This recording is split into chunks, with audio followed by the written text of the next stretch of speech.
je voulais vous dire que Jon Oui. Favreau, euh, il a eu l'idée du Mandalorian à la fin du Retour du Jedi, quand il est sorti en 83. Parce qu'il y a un truc qui nous a absolument outrés, euh, c'était la mort du personnage de Boba Fett. Parce que dans l'Empire contre-attaque, ce personnage apparaissait, et il était génial, énigmatique avec son casque, espèce de bras droit de Dark Vador. On disait, waouh, espèce de Clint Eastwood, c'est génial. Donc on a attendu un nouveau film en disant, ouais, Il va alors arriver? Boba Fett. Pas du tout. Alors il faut savoir une chose, et d'ailleurs j'ai découvert récemment dans un livre de quelqu'un de chez Lucasfilm qui n'a été, je l'ai jamais vu dans aucun livre officiel, c'est qu'en fait Lucas avait prévu que dans le troisième film de l'époque, le grand méchant serait Boba Fett. Et ça a changé. Parce qu'il avait prévu de faire une Oui. deuxième trilogie derrière, où il y avait l'empereur, là.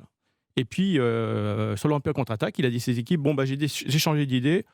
Dans le prochain film, je ramène l'empereur directement, ça sera lui le grand méchant, donc Boba Fett passe à l'as. Donc effectivement, dès le premier acte, le pauvre Boba Fett disparaît d'une manière un peu bête.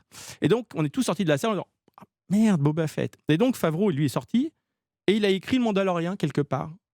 Il a écrit un petit draft de, voilà, comment Peut-être Boba qu'on Fett... pourrait faire ça, voilà. Peut-être que Boba Fett n'est peut-être Ouais. pas mort. Voilà, c'est ce qui est en train d'arriver.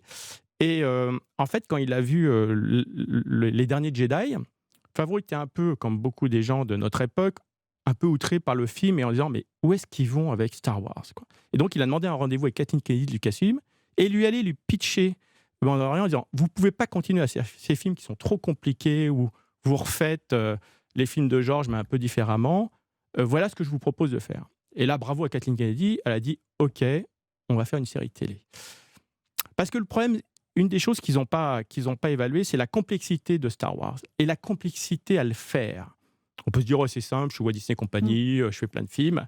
Bah, c'est pas si simple que Et il ça. faut un scénario, Et, par ailleurs. oui, et peut-être Oui. le problème qu'ils ont voulu faire, et d'ailleurs Bob Iger l'a dit, et qui s'est peut-être trompé, c'est ah ben je vais refaire Star Wars, les grands Star Wars de 77, et puis on va faire croire aux jeunes que c'est nous qui l'avons créé.